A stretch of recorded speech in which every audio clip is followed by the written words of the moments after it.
അശൂറിനെ ദൈവം വളർത്തി വളർത്തി വളർത്തി കൊമ്പൊക്കെ അങ്ങ് പടർന്നു. ആമേൻ. ഭയങ്കര കോടികൾ ആസ്തിയായി.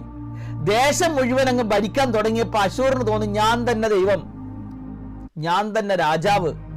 സ്തോത്രം. അപ്പോൾ ദൈവത്തിന് തോന്നി, എൻ്റെ ഇസ്രായേലിനെ മടക്കി വിളിക്കാൻ സമയമായി, എൻ്റെ ഇസ്രായേലിനെ മടക്കി വിളിക്കാൻ സമയമായി. അശൂർ രാജാവിന്റെ അഹങ്കാരത്തിന്റെ ഫലത്തെയും അവന്റെ ഉന്നതഭാവത്തെയും ഞാൻ സന്ദർശിക്കുന്നു. ചിലരുടെ ദൈവാത്മ പറയുക കേട്ടോ, ചില സ്ഥലങ്ങളിൽ ന്യായവിധിയുടെ വാർത്ത നിങ്ങൾ കേൾക്കാൻ പോകുകയാണ്. സ്തോത്രം. ചില സ്ഥലങ്ങളിൽ ന്യായവിധിയുടെ വാർത്ത നിങ്ങൾ കേൾക്കും. അതുകൊണ്ട് ഇന്ന് നിങ്ങൾ പറയണം, കർത്താവേ, എൻ്റെ ജീവിതത്തിൽ അവർ മടങ്ങി വരവിന്റെ സമയമായി മാറട്ടെ. ചില സ്ഥലങ്ങളിൽ കത്തുന്ന ബോംബുകളുടെ വർഷങ്ങൾ നിങ്ങൾ കേൾക്കാൻ പോകുക. ആമേൻ. ചില സ്ഥലങ്ങളിൽ തകർന്നടിയാൻ പോകുക. ചില രാജ്യങ്ങൾ ചരിത്രത്തിൽ നിന്ന് മാഞ്ഞു പോകാൻ പോകുക.